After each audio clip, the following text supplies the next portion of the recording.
and gentlemen, this is the one we've all been waiting for.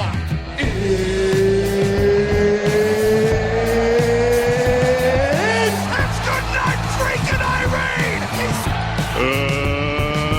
Let's get ready to rumble! Time! And knows how to knock people the fire truck out.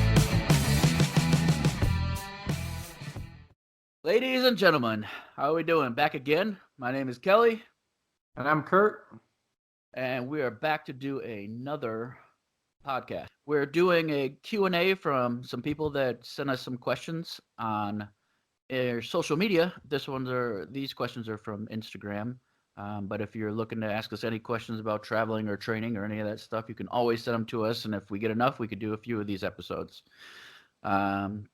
Before we do that, let's talk about some of the combat sports drama that's happened since we recorded the last podcast. Our last podcast was our comparison with the UFC and ONE FC, and since then there had been some drama regarding matches being overturned and rematches and things like that. So we'll talk about that real quick, and then we'll get into these questions from our soon-to-be listeners. Okay. So I guess the biggest controversy is Petchmorakot versus Petrosian in the overturning of the result of that match. So Petchmorakot won that fight. Petrosian lost. And the big controversy is they overturned it because they thought that Petchmorakot was abusing the clinch rule. So it's kickboxing K1 style rules, and they're saying that he clinched too excessively, so they ordered an immediate rematch. And what's funny about this is if I listened to our podcast and when we were talking about that fight, when we did the fight recap, I said in the third round, Petchmorakot was using the clinch very effectively within the rules to stop the striking. And it was funny, is not funny for those guys, but that's what overturned the result, is he was using it. And I believe he was just using it too efficiently within the rule set. Like you said, basically what happened is the fight's over. They won. Some backstory of what happened. Petchmorakot had planned to enter into, I don't know the technical term, but it was basically monkhood.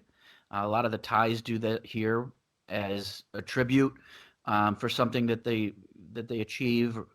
Him and one of his teammates they're entering in 15 days of monkhood. So they become full-fledged monks for 15 days. And he was planning on doing that when he got back after the fight. And also he had made a bet, or kind of saying that if he won when he got back to Bangkok, to Thailand, he would run from the airport in Thailand back to their gym, which is about 40 kilometers away. And he did so. So he gets back to Thailand after winning this. He's on the high of winning this fight, runs back 40 kilometers after his flight. And I believe it was the next day. The post that I saw from him on Instagram personally was that he saw the result being overturned from his opponent's Instagram, that they posted it, that it was overturned and an immediate rematch was to be held. Just real quick, Kelly, what is 40 kilometers in miles? Do you know? Don't ask me that. I'll look it up real quick. I was walking down my hall today and I'm thinking, why are we so stupid in America? Yeah, I'm like, what is it? Oh, okay. So he basically ran a marathon. 40 kilometers is about 25 miles. Yeah, it's through Bangkok and it's hot here. But what I was saying is I was walking down my hall today and I'm like, why is America such a rebel that we changed everything when we started? Like, we didn't want to use, liters or kilometers or any of that stuff. We just decided we were going rogue, and then we're the only ones that do it. I came over here and everything. When we hear international news, we're like, what? Yeah, at 24-hour clocks and things like that. People here are telling me, yeah, at 2300, I'm what? Yeah, unless you were in the military, yeah, you're like, man, what is he talking about? 2,200. Yeah, I was like, oh man, all right. But it was something that I was thinking about today. So anyway, so he does all this and then he finds out that that it's been overturned. Now, the difference between one and UFC is governed by a commission wherever they're competing, and I believe that one is overseeing their own results. Now, what happened is when it was disputed by Parisian's team that he was abusing the clinch, they reviewed it, and one said, "Oh yeah, okay, we see it. Let's have an immediate rematch before he proceeds in the tournament for the $1 million." So no pass go, no collect $200. You have stopped this kid's progress and said, all right, do it again because somebody complained. In the UFC, if there's a bad call or the refs don't make the right call, whatever, there's nothing they could do about it. Dana White in the UFC goes, well, don't leave it in the hands of the judges, and that judge was a jerk and he didn't know what he was doing or whatever it is, and that happens a lot. So now this brings to light a big difference between the UFC and one championship. I think, it kind of opens up ONE FC for the possibility of some corruption if they don't have separation between, who's officiating and, who overturns the results. Because ONE FC, maybe they want Petrosian to win because he was a favorite in the tournament anyways and, overturned it just so that he could come back into the tournament. I don't know if that's the case. Chance. I would hope it wasn't, but that is, what a lot of people are thinking and is on their mind. 100%. I mean, that's a possibility. Everybody says, power corrupts, which I doubt that's what's going on, but it doesn't make any sense for just a complaint. And it wasn't like a early stoppage complaint, and it was a split decision. It could have gone either way. So stemming from the release of the statement that says now he has to fight again, Yindi from Petchendy, the team manager, said he put out a statement on Instagram also that said, look, we've done everything that ONE has done. We've always, played ball with them basically, and we love the company, but we're pulling Pet Morakot out of the tournament. We're not going back because they have nothing to gain, which I could see because they won. Bottom line, at the end of the night, they won that fight. Whether it was a bad call or the ref didn't do his job, whatever it was, he won a split decision. And so now they're saying, no, go fight again. So what does he have to gain? He has nothing to gain. He only has something to lose. He can't win the fight and move on. He already did that part. If he loses the fight, he's out. If he wins the fight, he's just at the same level as he was before that, but he's got another fight on him. What if he gets injured? What if something happens? Where Petrosian has everything to gain. It's a second chance at $1 million. Yeah. And, I think that Pet and D Camp came out with a really good video that actually breaks down the clinch times of every single time that he was in clinch. Because you are allowed to clinch, but you're only allowed to clinch for 3 seconds. And, it's kind of odd because being a ref, you don't have a watch on your wrist. You don't have a stopwatch. So it's up to your discretion how long you think 3 seconds is. So I don't really see how they could be so strict on the clinch time, because it's not like he had him in the clinch and he was throwing them all around the ring for the entire round. Right. He was just nullifying the striking with a clinch and throwing knees. Yeah, and it kind of goes back. What was that fight that just happened in boxing? Was it Deontay Wilder when he fought? And there was that big controversy about the 10 count. I didn't see that one. Well, basically, it was the same thing. That it was a 10 count, and a lot of people thought that that it was more than a 10 count. But it's like the referee doesn't have a stopwatch. He doesn't have a watch that he's looking at. It's just up to his discretion on how long he thinks, 10 seconds are. Well, he's a person. Yeah, exactly. So, I mean, he's human. Maybe he's counting and something, he has to look down and check the person's glove. Something, there's human error. You have a human in there, then there's going to be human error. In this one fight, I don't know that there was human error. I think that somehow somebody complained enough. That's what's really weird is, you've seen UFC fights where the fighters are like, you got to be kidding me, I got robbed. And you've seen even Dana White, like, no, he got robbed. Yeah. And, like, I didn't know that there was this much controversy about this fight until the next day. And, it's also kind of crazy, too, because if you're fighting and you get the clinch, like, it's up to the referee to let you know that you're clinching too long, because in the heat of the moment, do you really think that he's sitting there thinking, like, 1,000, 2, 1,000, 3, 1,000? He doesn't know. Right, and that was his first kickboxing rules fight, too. Yeah. So they kind of, it's the ref's job. Exactly. You don't, like, as a fighter, I mean, competing in jiu-jitsu, the matches seem 20 minutes long. Time is just totally warped when you're in any stressful situation. It could be super fast, it could be super slow, and he was just doing his job. So as far as that goes, they've pulled him from the tournament. I don't know exactly how it's going to play out. He's in the monkhood thing right now for 15 days, so there's no way, they can't really have a contact to say, what do you think about this or anything like that. So he gives up all his worldly possessions and does this for the next 15 days, and we'll see what happens when he comes out of there. But there is posts with him in the monk's robe and all that stuff. So if you check them out, any of the Pet and D guys on Instagram, they're always cool to follow. They have a lot of good training. And how do you spell that? Because it's spelled a little bit different than how you pronounce it, right? Petch in D. Yin D. I believe it's PETCHYINDE. Really put you on the spot there with your spelling. And I'm not a good speller, but so you want to go ahead, jump into these questions?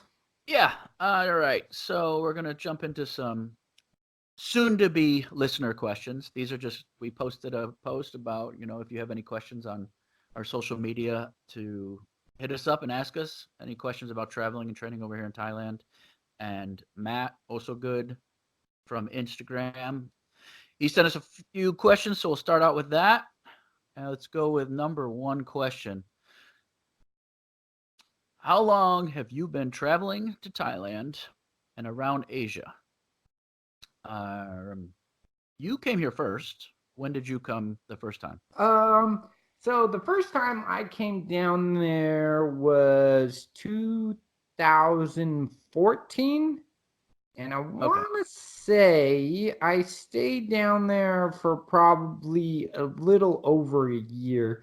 It's kind of hard for me to even figure out how long I stayed down there, because I traveled around so much to so many different countries, and then I was in Australia for a bit and came back. But about around a year, and then I made a second trip, and I was probably there for about 6 months or so. So it was close to 2 years, probably a little bit shy is how long I spent over there in Thailand. And most of the time I was in Thailand, a little bit in Cambodia. And I came over here 2015 when you were over here for your second time, right? Yeah, correct. And I met up with you, so it was way easier for me to get around and to get acclimated to what's going on. My first trip was 30 days. It was my first trip out of the States. Like, let's just jump off, to the other side of the world. And I've been coming over here at least 3 times a year since, which is kind of crazy, for a minimum of a month at a time. So I've been spending 3 months out of the year at least over in Thailand, with very short visits over to Cambodia and Myanmar. And then this year, as of July last, 2018, I have been here. I leased a condo for a year, and that's how I know how long I've been here, is because of my lease. But this year I've traveled to Vietnam, Cambodia, and Laos. I think that's it. That's all that's over here, right? I didn't go over to Myanmar, so yeah, I've been over traveling around there. Usually when I take off outside of Thailand, I go for at least a week to kind of check out the area. Vietnam is all right. Vietnam was like just a city as far as Asia goes, but they still have a lot of animosity for the war thing, so that was kind of weird. Like the museum and stuff was kind of weird. We could talk about that at some point. Cambodia, I love Cambodia. You gave me kind of some places to train, and I became good friends with one of the owners of the gyms over there that you trained at. And Laos, I went over there for a visa thing. I was there only a week, and it was pretty cool. Just, I don't know, everything is nice outside of Thailand, but Thailand is kind of like, it's cool because it has big cities and it has like rural areas and everything all into one. So yeah, it's a very modern mix to it. Yeah, you can travel 30 minutes outside of Bangkok and it seems like you're in a jungle. So yeah, it has a good rural village / city mix. You could pretty much do either or like in Cambodia. And I'm sure Vietnam a little bit too. I don't know. I've never been there, but Cambodia is more rural than most of the places in Thailand. Yeah, Cambodia was, and then I went to Phnom Penh in Cambodia, and it's a little bigger city, but still it's nothing like a Bangkok. Yeah, it's dusty. Yeah. Like being on the river and everything there was cool, but as far as I like Thailand. Who knows what my next adventures will be, but Thailand is pretty much, I mean, I've been coming here so regularly and this time for a full year. So we'll see what happens. But so that's been how long? So about 4 years, but a good part of 4 years that I've been coming over here. Number two, most memorable or gratifying moment through your experiences training here. Training here in Thailand. You want to answer that one first? Yeah, I guess. I don't know.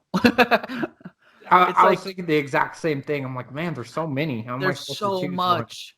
Like every trip, I had something else that was kind of just like mind blowing.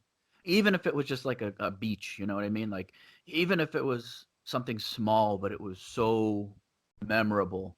I have some that I shouldn't talk about if we're gonna keep this for a full viewer audience and not just an adult audience. I've seen some crazy stuff over here. I mean, man, the whole experience of coming here, and you'll see it when you do travel to Thailand, it's such an immersive experience. Straight from when you get off the plane, you walk out those doors at the airport, it's hotter than hell. Like it's just hot, and it's a different hot. Like you're in the city and it's hot in Bangkok. And from there, I remember the first time walking down the street in Bangkok when I met up with you, and you have sweet fruit smell, a durian or whatever the fruit is, and then all of a sudden you have like a sewer smell, and then you have a meat food cart smell. It was just, there's so many, like the place is so alive in Bangkok. It's just, you just have to experience to kind of get the feel of what it's like. One of my favorite memories is when I was training at this gym, Jit Mung Nun. And this kind of goes for every type of Thai gym that you go to, but you could be a block away. So I'd walk probably like 3 or 4 blocks to get to this gym from my apartment. And you'd get probably about a block and a half away, and you could hear all the people just smashing the bags. Like you could hear them yelling from like a block and a half away. And yeah, you would just walk up to the gym and everybody's putting in work there. Little kids, adults, everything. And that gym, it was an all Thai gym, and I was the only foreigner there. So it was really cool that they accepted me there and let me train there when I came in. I never anywhere that I went did I feel like they weren't accepting of me, even though that I was a foreigner. I mean, you go to some places, they'll try to overcharge you because they think you have money, but I felt like it was. I felt like they were really welcoming there. Like if you came there and you wanted to learn Muay Thai, like they welcomed you with open arms. Oh yeah, definitely. I mean, you see that just from when you get in a taxi, and they're like, "Oh, what do you come to Thailand for?" And you just say Thai boxing, and they start talking. Like Yeah. it's a real good connection. And the same thing. All the gyms that I've visited, I've never and you walk into some of these gyms and there's Lumpini champions, or you go train someplace like when I trained with Sagat or Samart, and these are legends of Muay Thai, and they just, hey, how you doing? Everything good? Like talking to you. There's no ego. I've never seen a Thai person in a gym with an ego, and maybe it's because it's broken from a kid, like they're raised up in it. But I've really never encountered anybody where I was like, man, this guy doesn't really want me here. Well, you got to think about it too. Like these guys that have hundreds of fights, they have like 30, 40, 50 losses, however many losses they have. They have to become humble at some point, you would think. With saying, like with that, so they have so many losses, right? Mm-hmm. We are the ones that view win-loss records in the States. They don't accept it from the beginning, right? Like, so it's weird because we're like, wow, they don't even bother worrying about it. But that's never even in their mind. Most of the time too, I think they just guess at what their records are.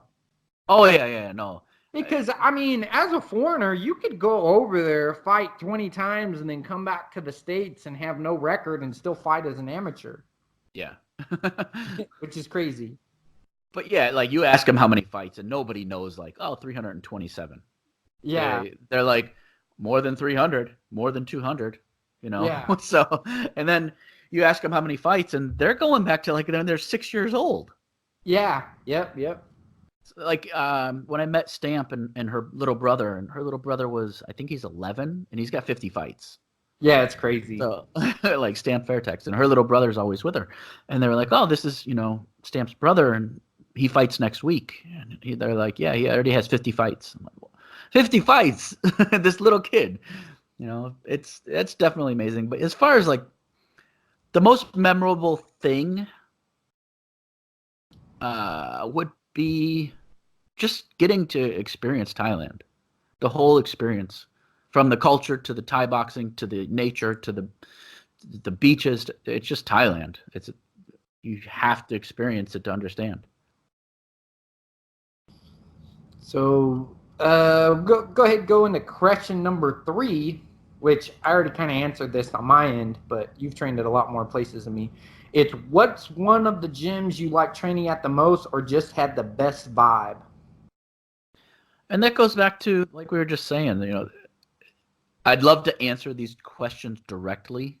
I think 13 Coins was the most memorable gym just because of the decor and Sagat. I mean, I was learning from a video game character. So, I mean, Sagat Pettendy was the character, or the person that the Street Fighter character was literally made after, and I got to train with him for 2 hours. So the gym there is done up in a real old school style, and it just looks like something that you would have seen in like the Kickboxer movie, like that thing that you would think when you're in the States, like that's what an old school Muay Thai gym, that's what this place is made up to look like. But it doesn't take away from like the characters that you meet at other gyms. It doesn't take away from the people that I met at Phuket Top Team or things like that.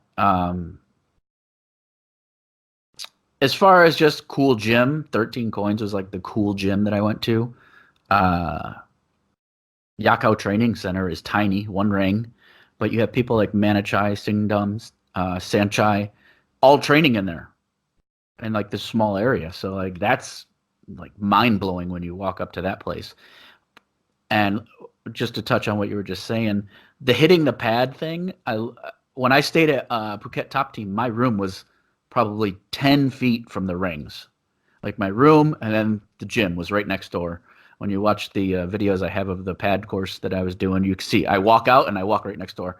And at 8 o'clock every morning, they had the first class, and all you hear is boom, hey, hey, hey, and you hear pads cracking all morning, and it's like it gives you energy, you know. It's like, oh man, it's a cool vibe, and it gets you going you got to get in there and do it, you know. If you walk past a place, I was walking. It was funny as I was walking with Khalil. He was going to dinner with the Pet and D people, and we were walking down a street, a random street in Bangkok, and I heard that noise. We didn't know there was a gym in the area, but you hear the pad holders yelling and hitting the pads, and I'm like, where's the gym? And there was like down a little side street was another gym that we didn't know was there, and I went and checked it out, and I was like, oh, this is. But that's what you hear, you know, because they're open air gyms and things like that. You hear that all the time, and it's really cool to have that. And I'm gonna miss that when I go back, because I don't know how your classes are, but I'd never been even when we were at Wands. There's not a lot of noise going on. There's a lot of like the pad noise, but nobody's yelling. The pad holder is not yelling. None of that stuff. You know, it's funny because I do make some of those noises. Just because when I was over there, it was kind of contagious. Like when you it definitely is. all the noises all the time, you start picking it up. And like all the people that you train with are making these noises. So when I came back to the States and, you know, I'm like making all the noises on the pads, people are just like looking at me like, why are you doing that? You know what I mean? But it's just one of those things you have to experience. Like, when you're hitting pads and they're making all the noises and celebrating different things, it becomes contagious, and like it just makes the training session more alive. So when I hold pads, I still make those noises. I mean, I'm sure it's annoying or it's funny to a lot of people, but I can't help it. I still do it. when I started teaching, I told my students, like, if you're holding pads, give something back. I'm like, when you're holding pads for someone. And I got it from here. If you give out energy, the person that's hitting the pads gets that energy. So if you're excited and you're giving, you know, energy and you're making noise and things like that, the person that's working works a little harder. They give that energy back. So I always was kind of an advocate for, who cares if it sounds funny? It does. But if you're here, it's so regular. Like you were saying, is you pick up on it. I saw somebody do something the other day. I don't even remember what it was. It could have been they tripped or something. And what first noise out of my mouth is, "Oi!" like that's and nobody. If you don't know that, that's what, like, if you kick or an exchange in a fight, that's what everybody's yelling, "Oi, oi!" And I did that. I think somebody tripped and I did it. And this lady looks at me and she goes, "Oh!" She's laughing at me. I'm like, it's kind of like oh damn. You know, like, it's something that you pick up, but it's so common here. Yeah, it's funny too, because that is one of the things that my students will do now. If somebody gets swept in sparring, and somebody sees it, they'll be like, "Whoa!" Yeah. So that's always fun, but And you know, the other thing that's kind of funny, you know, when you see guys hitting pads and they're like, "Ah, ah," and it sounds kind of funny, but. You know, I was reading, there's this book called The Supple Leopard, and they talk about basically how to stabilize your spine. And the way that you do it is you take a deep breath in, and then as you breathe out, you kind of contract your core. Well, if you think about it, when you make those noises, you're breathing out and contracting your core. So, like, that's connecting your hips to your shoulders. So it actually does have a practical use by yelling like that. It's engaging your core and making you more connected so that you're hitting more as a unit. You know what I mean? Yeah. And like you were saying about the core thing, I read an article a while ago about what making the noise, and it's probably, like, scientifically they didn't break it down like you just did. But they said that there's studies when you release that noise, that you're breathing out, that you're making a noise, that it increases your strikes by 10%. Huh. So they said that, and it's probably because what you're saying is you're tightening up, and, you know, it's helping what you're doing. So, but I would express that because you get a lot of people that are new at striking. you'll see them hold their breath. Uh-huh. And they throw a strike, and they're like, and they like clinch up, and then they throw their strike, and then you're like, hey, you should breathe. And then they're like, yeah. But then if you break it, you're like, hey, just make any noise. I don't care what noise you make. Just make a noise when you throw your strikes, and then you're breathing. Like, you'll know you're breathing. Don't get tense. It's a lot of it's huge here. Is sabai. Just relax. Last one from Matt Oh So Good is, what is your favorite local food? You eat a lot of crazy stuff. I remember. So, what was your? Yeah, so I'm a big fan of Pat Kapow Guy, which is like spicy basil chicken, and I like to get that with an egg, like an over easy egg, which is kai dao. But if you say it in the wrong tone, yeah, it's buffalo penis. So make sure your tone's right, because that you might not get a fried egg. So that's definitely one of my favorites. And then Sum Tum, the papaya salad. Can't go wrong with the papaya salad. I'm still very Western, so I still eat a lot of oh my God, I eat chicken almost every day, guy. And it could be kebabs or roasted chicken, or I don't care. And then they fried chicken around. They have chicken everywhere, so I eat so much chicken. As far as Thai food, everybody's going to hate me. I don't really care for too much Thai food. I'll try it, but if there's other stuff like chicken, I'll eat chicken. So, do you ever eat the fried chicken like they have them on the street? They're like, yeah, it's like that orangish color. It's very good. Yeah, it's very, very good. They'll like take out a big hatchet and just hack it up for you and put it in a bag. But it has so much flavor. And then you're like, man, this chicken's been sitting out for how long? But it's like, it doesn't matter. It's good. Yeah. Speaking about food, that's how with you that I got food poisoning at the first night market that we ever went to in Phuket. And that was a heck of a night. Which is kind of crazy, because, I mean, I ate the same chicken. Yeah, I don't know. But you had already been there twice, and I have never gotten sick since. So yeah, it's like your body, it's like you get sick once and then you're good to go. Is my experience with most people traveling out there. They say with the bacteria and whatever, because if you haven't been out here yet, I have plenty of pictures on like Instagram of things. There's tables of barbecue. It's just meat on sticks. And tables, like a 4x8 sheet of plywood table covered with this meat. And Kurt and I had gone to a night market in Phuket. And when we went to the market, I was like, oh, I'll try some of this. I don't know what any of it is. And we're just, I'll just get some barbecue chicken. And when I got it, they just gave it to us. Like they didn't cook it back up to burn off whatever it was that was sitting there, salmonella or whatever gets on this stuff when it's sitting around. And I ate it, and I thought I was going to die for 24 hours. But you ate something else there. Didn't you have like the squid with egg in it or something?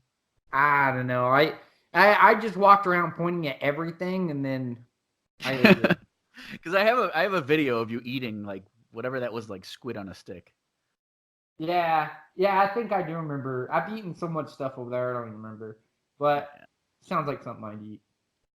And then getting over the food sickness, we just had to go over to the pharmacy, which there's pharmacies everywhere, and it cost me about 50 cents for the drugs to get me over food, poisoning. So that wasn't so horrible. Pharmacies are everywhere here, and you can get prescription grade drugs, and you can fix yourself. It's a lot better than going to the without a quick care. prescription. Yeah, I mean, if you walk in, the lady basically just asked me. She said, oh, what's wrong? And she, I was sick, and she just asked which end it was coming out. And then I described my symptoms, and she goes, okay, take this 3 or 4 times a day or whatever. And then with 24 hours, I was like better. So that was nice. The sickest I ever got there was not from Thai food. It was from eating an Italian sandwich. I got this sandwich from this Italian restaurant, and it was the same day that I was taking a bus from Phuket back to Bangkok. And that's probably like, I don't know, like 7-8 hours. And it was horrible. I thought I was going to die. I was in that little tiny bathroom on the bus, just throwing up the entire time. Every time we went over a bump, I was throwing up. It was horrible. Didn't you get sick also in Cambodia? Yeah, I almost died in Cambodia too. But that was actually from going to, I went to a village because my tuk-tuk driver, which is basically like a taxi driver, was like, oh, I want to show you my house. So we drove out into the jungle, into this village, and, he was serving me food. I didn't want to be rude, so I was eating it. And one of the things he came out with was like, it looked like raw meat. It was pink. And it was in this tray with a bunch of leaves, and you would just take the leaves, pick it up, and eat it. And I was like, all right, I'll try it, whatever. And I took, like 2 pieces. It tasted pretty good. It just tasted like beef or something. I don't know what it was. But yeah, Oh boy. I've never been sicker than that day. It was horrible. I remember like laying down on my bathroom floor being like, oh God, please don't let this go on any longer. Didn't you get stuck at his house? Yeah, I did get stuck at his house.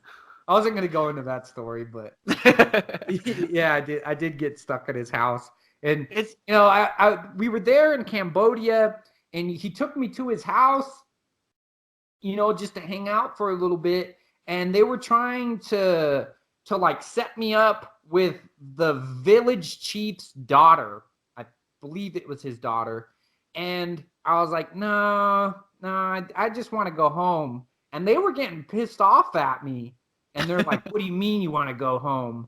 And like, I was wearing a hat, and the guy like took the hat off my head and was like wearing it. I'm like, what the fuck is going on? Am I going to have to like fight a bunch of Cambodians and run out of the jungle? But luckily my taxi cab driver, like, since there was some hostility there, and he's like, hey buddy, let's go back to your room. And I was like, oh, okay, thank God. Because I mean, there was probably like 12 Cambodian men there. And I was like, there's no way. Like, these guys are just going to jump me and kill me in the jungle, and nobody's ever going to know. I've been places where I'm like, I could disappear here and no one would know. This isn't, like, I don't get worried much of anywhere. I've walked around Bangkok, like, in the middle of night. I'll go anywhere I want. So, pretty much anywhere I stay. But I've been places, like, in a car or something. I'm like, if they just stopped here, no one would ever know where I went. Yeah, exactly. And we both travel alone, so it's like, yeah, nobody's gonna know. And the fact that you know how to fight is not gonna make any difference. No, they hit you with a machete. yeah, exactly. And then they think it's funny that you tried to fight them or something. But yeah, tons of adventures that we'll get into on other episodes. But yeah, I mean, I don't even remember what the question was. So, local favorite food. Yeah, I stick to normal. I love chicken. I mean, I'll eat chicken every day, and just different kinds of chicken. And everybody's gonna hate me because I don't take advantage of being in Thailand and eating Thai food, but whatever. At least I'm not eating McDonald's and Pizza Hut every day. All right. So I guess the next question we got from Jake Siegfried. Is that how you say that? So. Sorry, Jake, said your name wrong. But his question is, what's your opinion on having a job before moving to Thailand to train Muay Thai? So I'm assuming that he's talking about a job once you get in Thailand. And yeah. I guess the answer to that question is depending on what level of Muay Thai you're fighting at, because if you're actually going to Thailand to train Muay Thai and fight, you could live off your purses if kind of you're a well-known, fighter over there. Like you might, if you're pretty good at Muay Thai, you've trained Muay Thai before and you fought before, you're gonna get away with, you probably have to fight pretty often at first, every couple of weeks. But then after you kind of build your name up and people know you, you could probably fight less often and actually make money off of your purses. But as far as actually getting a job in Thailand outside of fighting, because you don't need a visa to fight, they'll let anybody fight. But if you actually want to get a job, you're going to have to get a visa, which is a little bit of work. And really, in my experience, from what I've seen, I've never actually held a job there, but it's hard to get a job outside of Thailand. It's much easier to get a job once you're already in Thailand.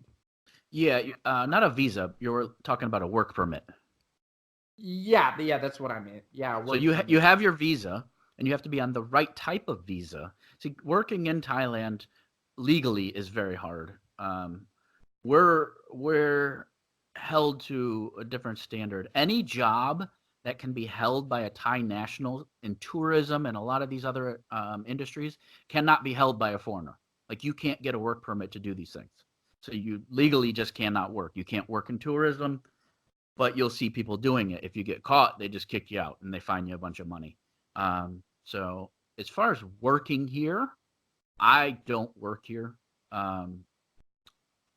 I do some remote work on the computer. You'll see a lot of digital nomads here doing that type of stuff. But like you were saying, if you're a fighter, if you're coming here to train Muay Thai, like to join a camp and to really be part of that, you can make your money doing that. And I don't know what the paperwork situation is for that because there's foreign fighters that are fighting every day. But as far as getting a job before you get here, good luck. I don't know. Unless you are affiliated with some sort of company beforehand, I don't know the route that you would be able to have a job before. You'd have to have some sort of another connection. big thing that people do over there is they come over and they teach English because if you look at, because I've been through a lot of different hostels, and if you look at the job postings in Thailand, they'll only say like, oh, we want you to have a college degree.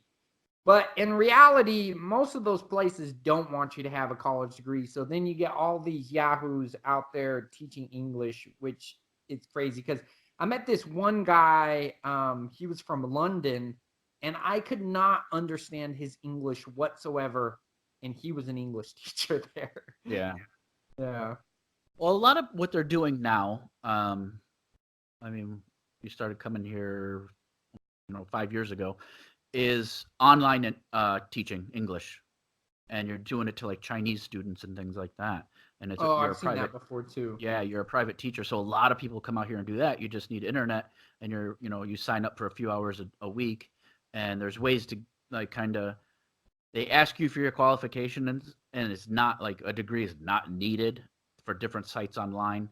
But most of the work that you're going to do is pretty much on your computer if you're not fighting. Yeah.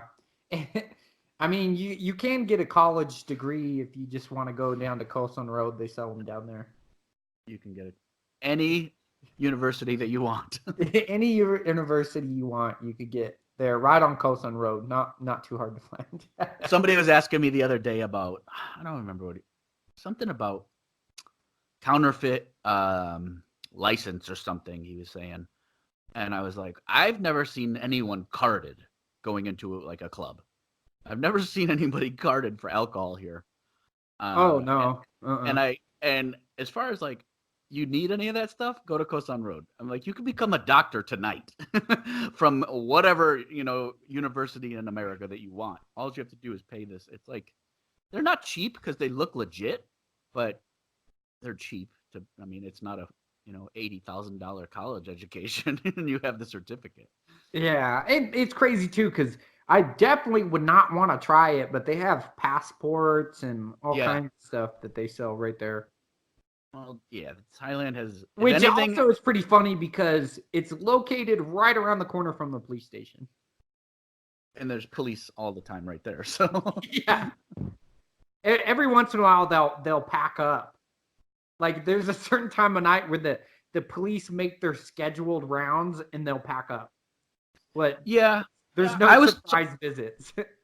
No. And I've talked to I have a buddy now that runs one of the local bars, and it's a go-go bar, and he was telling me that the girls, I'm not going to get into it, but basically the police will come and find him.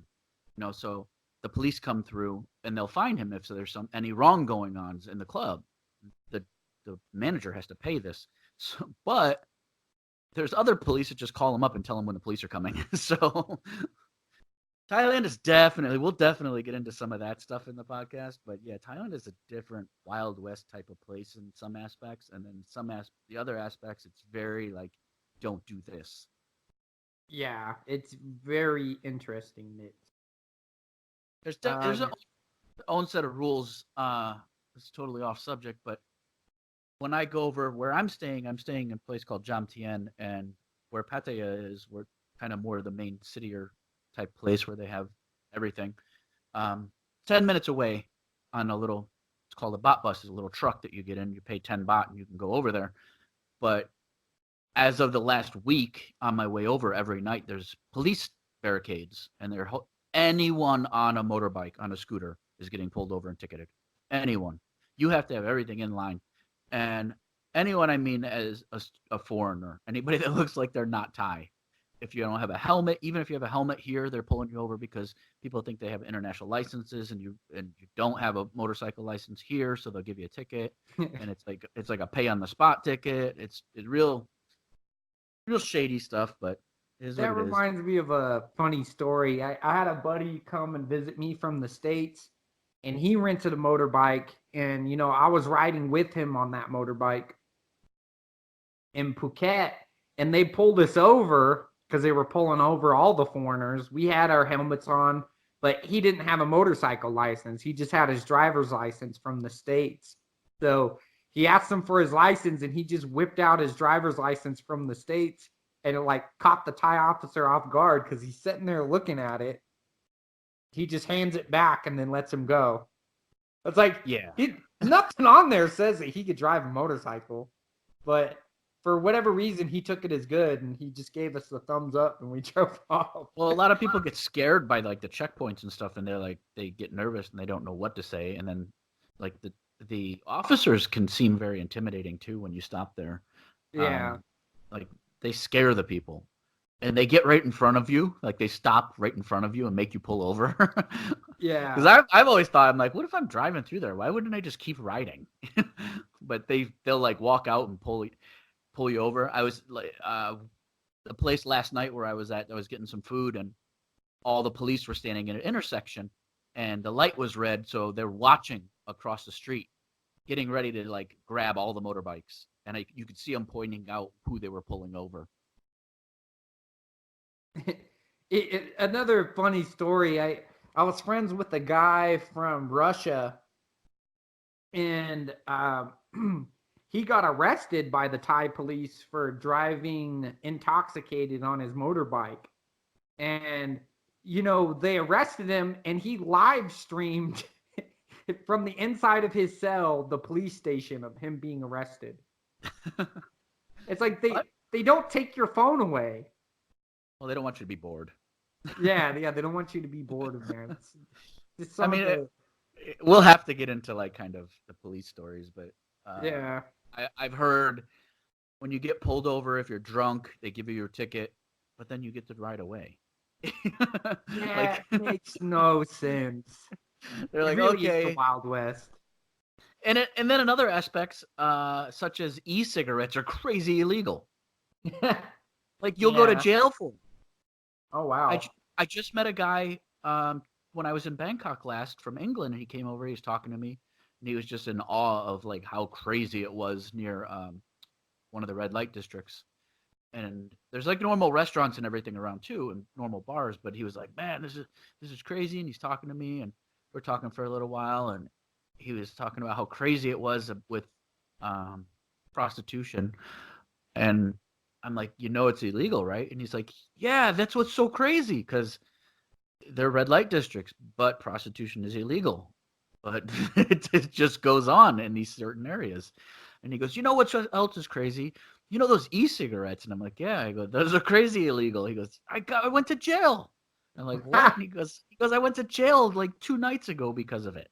And then, so he goes to jail. They take him to jail, and this is how many stories go that I hear is he goes to the jail, and then they give him an outrageous amount of money. I think he said it was like, I want to say like 100,000 baht, which is like more than 30 or what is it? More than 3,000 to get out of jail.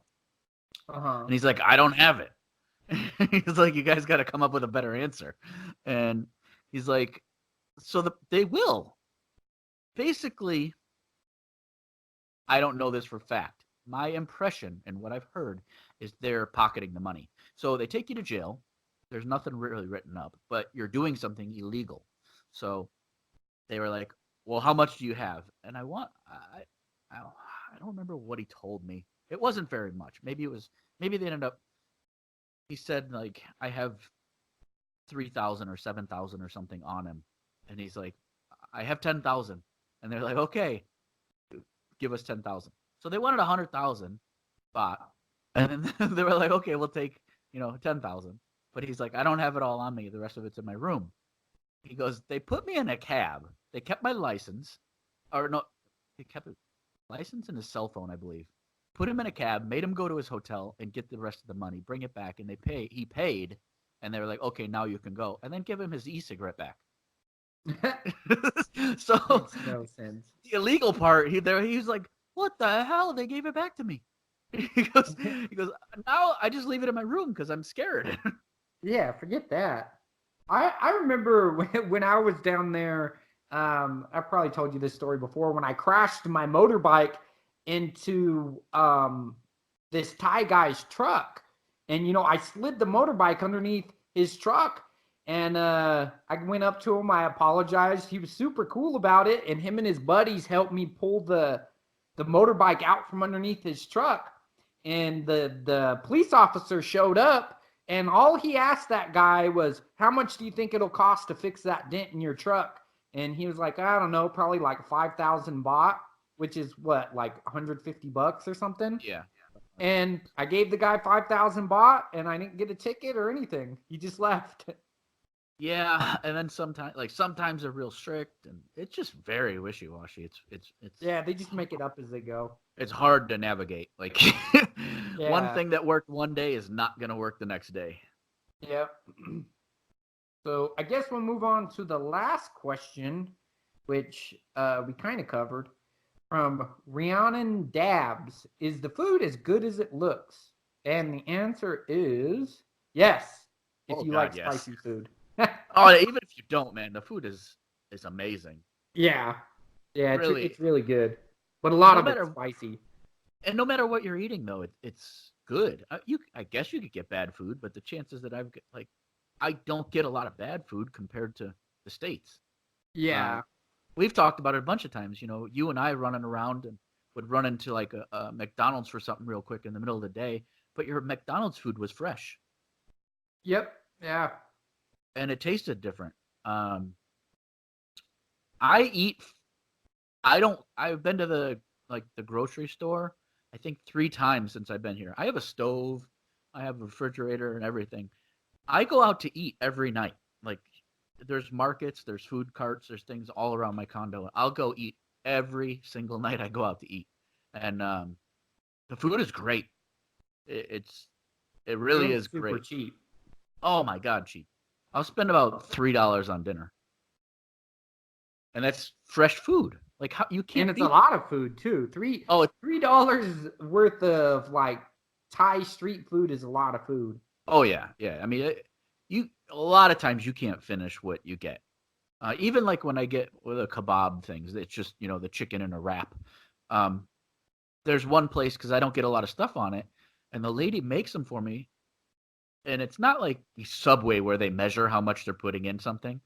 You're like, oh, don't put this. They just put more chicken. And she'll send, I'll get 2 of them. Cost me 120 baht.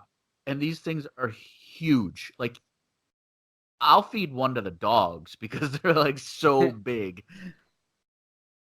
You're ridiculously full. But as far as, the fruit carts, oh, my God.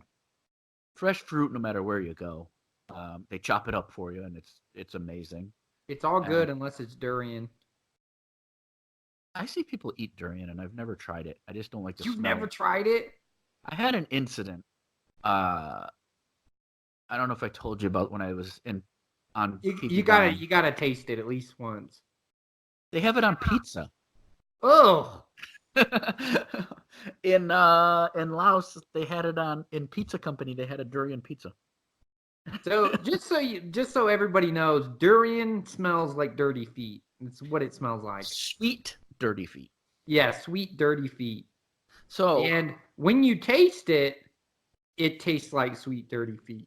so now I really want to try it. Yeah, you're probably never gonna try it now. But So- I had to try it. I had to try it at least once, and I tried it. I tried it a couple times. I tried it by itself. I tried durian ice cream, and it still tasted like sweet dirty feet. So what's probably going to keep me from ever trying it is I was on a boat coming back from PP Don, one of the islands, a couple years ago during rainy season, and I had never been on a boat that shouldn't have been in that kind of water. Like, I thought I was going to die, and it was packed with tourists, of Chinese tourists, and Chinese tourists come in huge groups, like giant groups of tourists, and they're all together. Well, for some reason, they love durian. And durian, just like you were saying, is it has that pungent smell. And so when I'm on this boat, and you know how the ferries are, they're not. I think I know where this story's going. Yeah, so I'm downstairs because the air conditioning's on, and we're in this rain and this stormy weather. I'm like, okay, so you're downstairs under sea level basically, because the water's like, big V bottom boat, and like these little porthole windows are just smashing with water. It was bad, and I don't get seasick, but they were handing out Dramamine before we left. They were like, "Whoa, this is gonna be a bad ride. Everybody should take this." And of course, I didn't take it. And we're going, and chick I was with at the time, she's like, "I don't feel good." And we're like an hour in, and usually I think it was like a 2-hour boat ride, but it was gonna be about 3 or 4 today. And we're sitting there, and I'm like seeing people get up with the little puke bags. I'm like, oh man, all right. So I'm good. Like, I'm just gonna look down, and so like the air conditioning's on me. I feel okay, and I start to hear people throwing up in these bags, and I'm like, oh, this is not good, because you get that that effect from like when you see somebody puke, and you're like, oh Yeah. god. Well, now I could smell it. I'm downstairs in an enclosed area with packed full of people, and they're puking durian. Whoa. So this smell, you can't, like you said, it's sweet, dirty feet, puke. Oh, that's so gross. And it was so bad that I had to leave. Like, I had to go upstairs. And things in Thailand aren't necessarily handicap friendly. So to get out from bottom of this ferry boat, the steps were like almost like a ladder. And we're in a storm. So I almost died going up these steps. And I remember I walked out, and there's people just laid out everywhere, like all over the outside deck. It just looked like we were trying to like escape a foreign country or something. It was just people laid out everywhere. And I looked at this lady that was selling something at a counter, and I was standing in front of her counter, and she looked at me like dead in the eyes, and she's like, sit, sit, sit, sit, sit. And I was like, I was about to lose it. And she saw that I was getting sick, and I just sat down right in front of an air conditioner.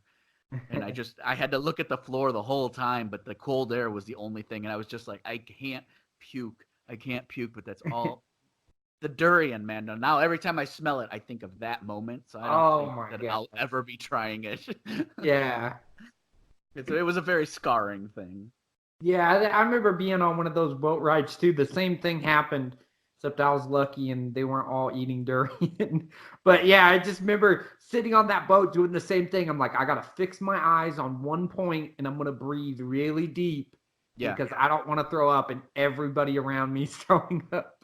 Exactly. I mean, like, the garbage can was full of those puke bags. As disgusting as that sounds, it was that disgusting. Whoa. And the problem was the durian. Like, I'm sure that the puke would have been bad, but if you've never smelled this fruit, everyone hates it. you can't take it on buses. You can't take it in hotels. Like there's signs up that have the picture of this fruit and with a big line through it. It's such a pungent smell that you can't take it into places. And I'm scarred with the regurgitated durian smell. So is that how we're gonna end this podcast? Is on durian vomit? Durian vomit. The food is great. Yeah. But other than that, I mean, you used to eat fruit plates every day that were amazing. Yeah. Like the dragon fruit and all that. I mean, I love the like the fruit lychee. Lychee's really good. There's also these things that I have no idea what they're called. They grow on trees. They look like an oversized grape that you gotta like peel the skin off of. Like the skin's almost kind of like crunchy. I don't know. Sure. That stuff's good. I don't know what it's called. But yeah, one of the gyms I used to go to, they had one of those trees, and I would just jump up there and pull it off and then eat it while I walked over. Yeah, I like fruit smoothies. All they do is throw some ice in a thing and throw some fresh fruit in there, and you get a fruit drink. Oh yeah, my favorite is the coconut smoothies. They'll take a fresh coconut, hack it open, and then just cut out the flesh in there and just put it into a blender with some ice. Yeah, and they have it everywhere, so it's pretty awesome. cheap. Yeah, over here in the States, you got to pay all this money, for the little carton of coconut milk. Where over there, they have a fresh coconut they're cutting open for you, and it's they're everywhere. a lot cheaper too. Well, But they're cutting open the coconut, and you can drink out of it. So just like you see on the beaches and everything, they have them everywhere. I love the caramel milk. You ever had the iced caramel milk or the flavored milks they have? I don't think so. It's so not good for you. It's like condensed milk and caramel syrup, and then they Is put it that in like the what they're blender. pouring out of the cans? Yes. Yeah, because I mean that's what they give you at a lot of those little stalls if you get coffee. That's what they put in your coffee, and I was like, whoa, this is way too sweet. I would just wind up going to a 7-Eleven and getting coffee. Yeah. But the caramel milk it's so cold because it's like milk over ice. Oh, it's so good. They also speaking of coffee, they do have really good coffee there. If you like coffee, like a lot of those shops make really good like lattes and pretty much everything. Across from where I got my last tattoo, when I got the bamboo tattoo on my head, there was a shop that Khalil loved, and it was like really nice, and they had the espresso machines and like all the brass machines and stuff like that. But yeah, they love coffee out here, and they have tons of like all the little markets will sell coffee too, like the beans and everything. So as far as food, man, it's better than it looks. Yeah. I mean, and it's everywhere. That's what I love. I absolutely love that. If I get hungry, it is 12 o'clock here at night. If I get hungry right now, I can walk out of my condo and not even walk a block, and I can get fresh food. Like fresh food from a cart, whether I want some fruit, I want some chicken, I want, noodles, whatever it is, I can walk outside and get it. And I'm so not looking forward to coming back to the States and having to get in my car and then be like, oh, McDonald's is the closest thing. Yeah. I don't remember the last time I had McDonald's, honestly. Like maybe once this year in 2019, if that, because I really don't remember when it was. And I don't have one close to my house. Like I have to go over to Pattaya to go to like a McDonald's or something. But as far as like restaurant food, I'll have normal small restaurant food. They're like private owned restaurants. But I don't eat. Maybe when I go to like if I go to another country, my first day there, I usually find like a typical pizza company or Pizza Hut or something like that just to be safe when I get somewhere and be like, okay, at least I know where there's something to eat. Now then I can venture out. So that's going to conclude our first Q&A. Thank you for everybody that sent us some questions. and we're going to release all of these podcasts very soon. If you have suggestions, comments, anything that you want to know about, hit us up. You can hit us up on any of the social media for Fight Chase, and we'll get back to you. I believe when we post this, there'll be a place for you to leave comments, leave voice messages for the podcasts, and we will distribute them accordingly. We will have the podcast. It should be available on 9 different platforms when it's all said and done. So, and that being said, we are finished here. Thank you guys for listening. Thank you guys for contributing. Hope we entertained you somewhat. I am Kelly from Fight Chase. And I'm Kurt from Carson Kickboxing Club. And that's the end of the deal. What do you say about that, Kurt? Boom. Don't say boom. The